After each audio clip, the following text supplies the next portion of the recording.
Olá, seja bem-vindo, bem-vinda a esse vídeo, o capítulo 21 do Evangelho segundo o Espiritismo de Allan Kardec. Então, capítulo 21, parte 1. Haverá falsos cristos e falsos profetas. Conhece-se a árvore pelo fruto, missão dos profetas, prodígio dos falsos profetas. Não criais em todos os espíritos, instruções dos espíritos, os falsos profetas. Caracteres do verdadeiro profeta, os falsos profetas da erraticidade. Jeremias e os falsos profetas. Conhece-se a árvore pelo fruto. A árvore que produz maus frutos não é boa, e a árvore que produz bons frutos não é má. Porquanto cada árvore se conhece pelo seu próprio fruto. Não se colhem figos nos espinheiros, nem cachos de uvas nas sarças.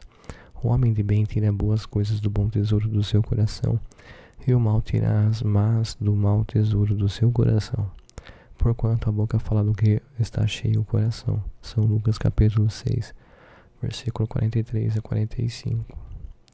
Guardai-vos dos falsos profetas que vêm ter convosco cobertos de peles de ovelha e que por dentro são lobos rapaces. Conhecê-lo-eis pelos seus frutos. Podem colher-se uvas nos espinheiros ou figos nas sarças. Assim toda árvore boa produz bons frutos e toda árvore má produz más frutos. Uma árvore boa não pode produzir frutos maus e uma árvore má não pode produzir frutos bons. Toda árvore que não produz bons frutos será cortada e lançada ao fogo. Conhecê-la-eis, pois, pelos seus frutos. São Mateus capítulo 7, versículo 15 ao 20. Tendo cuidado para que alguém não vos seduza. Por quê? Muitos virão em meu nome dizendo eu sou o Cristo e seduzirão a muitos. Levantar-se-ão muitos falsos profetas que seduzirão a muitas pessoas. E porque abundará a iniquidade, a caridade de muitos esfriará, mas aquele que preservar até o fim se salvará. Então, se alguém vos disser o Cristo está aqui ou está ali, não acrediteis absolutamente, porquanto falsos cristos e falsos profetas se levantarão que farão grandes prodígios e coisas de espantar, ao ponto de seduzirem, se fosse possível, os próprios escolhidos. São Mateus capítulo 24, versículo 4, 5, 11 a 13, 23 e 24. São Marcos capítulo 13, versículo 5, 6, 21 e 22. Missão dos profetas. Atribui-se comumente aos profetas o dom de adivinhar o futuro, de sorte que as palavras profecia e predição se tornaram sinônimas. No sentido evangélico, o vocábulo profeta tem mais extensa significação. Diz-se de todo o enviado de Deus, com a missão de instruir os homens e de lhes revelar as coisas ocultas e os mistérios da vida espiritual. Pode, pois, um homem ser profeta sem fazer predições? Aquela era a ideia dos judeus ao tempo de Jesus. Daí vem que, quando o levaram à presença do sumo sacerdote Caifás, os escribas e os anciães, reunidos, lhe cuspiram no rosto, lhe deram socos e bofetadas, dizendo: Cristo profetiza para nós e diz quem foi que te bateu. Entretanto, deu-se o caso de haver profetas que tiveram a presciência do futuro, quer por intuição, quer por providencial revelação, a fim de transmitirem avisos aos homens, tendo-se realizados os acontecimentos preditos. O dom de predizer o futuro foi considerado como um dos atributos da qualidade de profeta. Prodígio dos falsos profetas. Levantar-se-ão falsos cristos e falsos profetas, que farão grandes prodígios e coisas de espantar, a ponto de seduzirem os próprios escolhidos. Estas palavras dão o verdadeiro sentido do termo prodígio. Na acepção teológica, os prodígios e os milagres são fenômenos excepcionais, fora das leis da natureza. Sendo estas exclusivamente obra de Deus, pode ele sem dúvida derrogá-las se lhe apraz. O simples bom senso, porém, diz que não é possível haja ele dado a seres inferiores e perversos um poder igual ao seu, nem ainda menos o direito de desfazer o que ele tenha feito. Semelhante princípio não no pode Jesus ter consagrado. Se, portanto, de acordo com o sentido que se atribui a essas palavras, o espírito do mal tem o poder de fazer prodígios tais quais os próprios escolhidos se deixe enganar. O resultado seria que, podendo fazer o que Deus faz, os prodígios e os milagres não são um privilégio exclusivo dos enviados de Deus. E nada provam, pois que nada distingue os milagres dos santos dos milagres do demônio. Necessário então se torna procurar um sentido mais racional para aquelas palavras. Para o vulgo ignorante, todo fenômeno cuja causa é desconhecida passa por sobrenatural, maravilhoso e miraculoso. Uma vez encontrada a causa, reconhece-se que o fenômeno, por muito extraordinário que pareça, mas não é do que a aplicação de uma lei da natureza. Assim, o círculo dos fatos sobrenaturais se restringe à medida que o da ciência se alarga. Em todos os tempos, homens houve que exploraram em proveito de suas ambições, de seus interesses e do anseio da dominação certos conhecimentos que possuíam, a fim de alcançarem o prestígio de um pseudo-poder sobre-humano ou de uma pretendida missão divina. São esses os falsos cristos e falsos profetas, a difusão das luzes que aniquila o crédito donde resulta que o número deles diminui à proporção que os homens se esclarecem. O fato de operar o que certas pessoas consideram prodígios não constitui, pois, sinal de uma missão divina, visto que podem resultar de conhecimento cuja aquisição está ao alcance de qualquer um ou da faculdade orgânicas especiais que o mais indigno não se acha inibido de possuir, tanto quanto o mais digno. O verdadeiro profeta se reconhece por mais sérios caracteres exclusivamente morais. Então tá cheio de gente enganando por aí, né? O milagre não quer dizer nada, não. Tem que ver os frutos. E mesmo assim, tem gente que finge, né, plantar bons frutos, mas na verdade está manipulando também. Então o negócio é observar com cuidado as coisas ao redor. E dentro da gente mesmo, né, também, né? Dentro de mim eu vejo que, nossa senhora, é um labirinto cheio de coiseira, né? Então a gente mesmo às vezes se engana, né? Então, começando por dentro, né? Não creiais em todos os espíritos.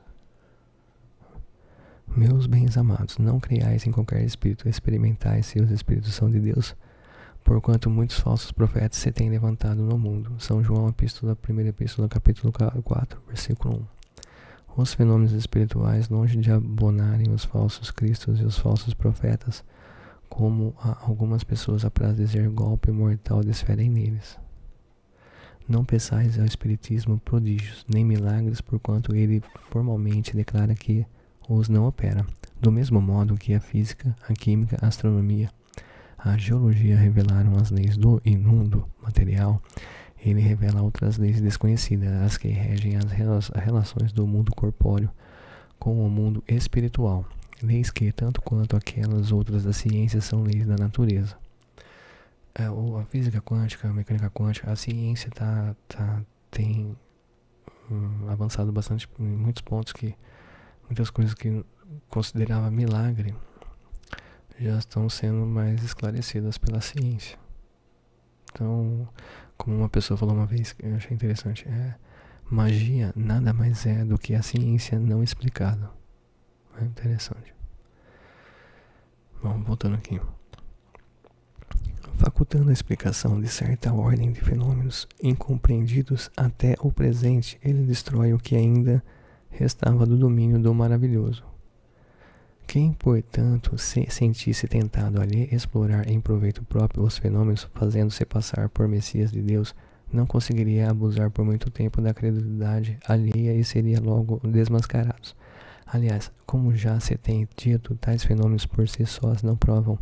A missão se prova por efeitos morais ou que não é dado a qualquer um produzir.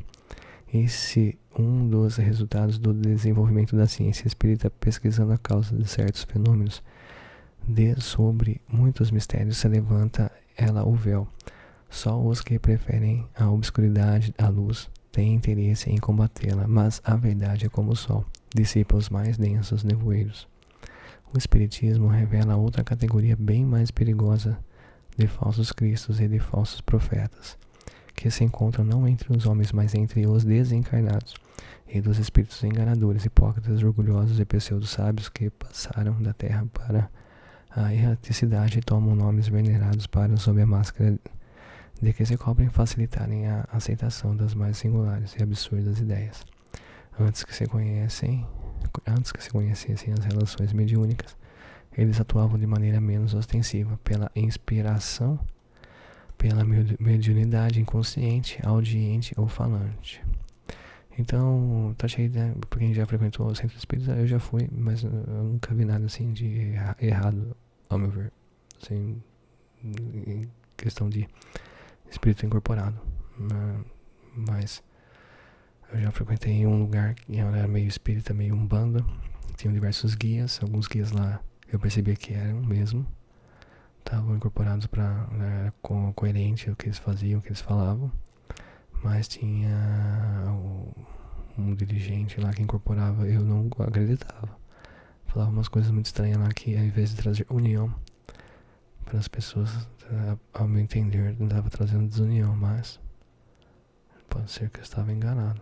A questão é tomar cuidado aí, que tá cheio de espírito falando que é Jesus, incorporando Jesus, incorporando São Francisco, sei lá, incorporando todo mundo, a galáxia inteira.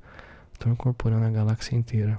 Estavam incorporando até o Thanos lá do Marvel. Então, voltando aqui, é considerável o número dos que, em diversas épocas, mas sobretudo nestes últimos tempos, se é apresentado como alguns dos antigos profetas, como Cristo, como Maria, sua mãe, e até como Deus. O pessoal está incorporando Jesus, incorporando todo mundo. São João adverte contra eles, os homens, dizendo: meus bem amados, não acrediteis em todo espírito, mas experimentai se os espíritos são de Deus, porquanto muitos falsos profetas se têm levantado no mundo. O Espiritismo nos faculta os meios de experimentá-los, apontando os caracteres pelos quais se reconhecem os bons espíritos. Caracteres sempre morais, nunca materiais. É a maneira de se distinguirem dos maus e os bons espíritos, que principalmente podem aplicar-se a essas palavras de Jesus. Pelo fruto é que se reconhece a qualidade da árvore. Uma árvore boa não pode produzir maus frutos.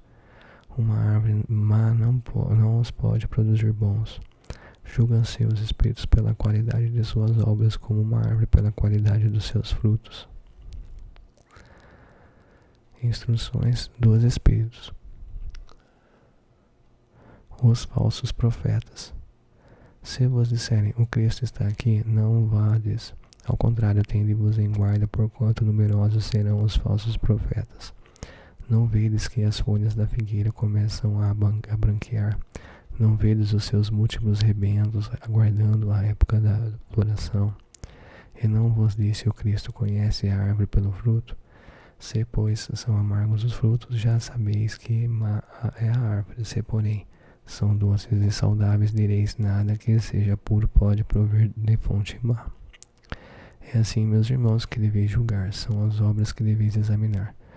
Se os que se dizem vestidos de poder divino revelam sinais de uma missão da natureza elevada, isto é, se possuem no mais alto grau as virtudes cristãs e eternas, a caridade, o amor, a indulgência, a bondade, que concilia os corações. Se em apoio das palavras apresentam os atos, podereis então dizer: estes são realmente enviados de Deus. Desconfiai, porém, das palavras melífluas, desconfiai dos escribas e dos fariseus que oram nas praças públicas, vestidos de longas túnicas, desconfiai dos que pretendem ter o monopólio da verdade.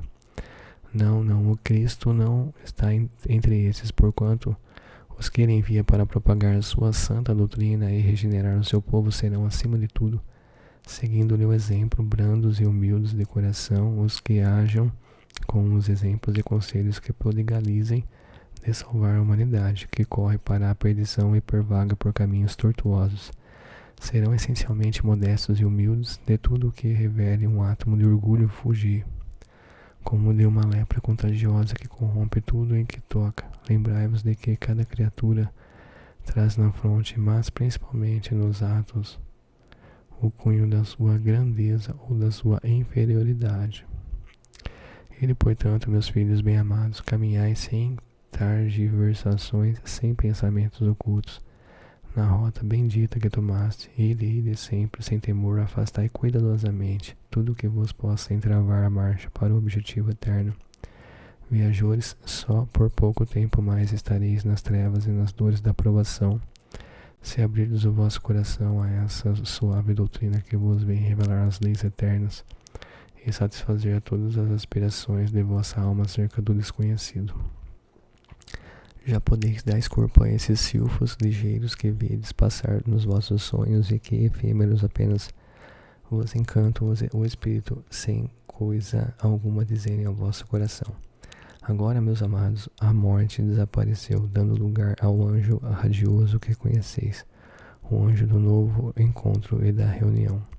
Agora vós que bem desempenhado haveis a tarefa que o Criador confia às suas criaturas, nada mais tem de temer de sua justiça, pois ele é Pai e perdoa sempre aos filhos transviados que chamam por misericórdia.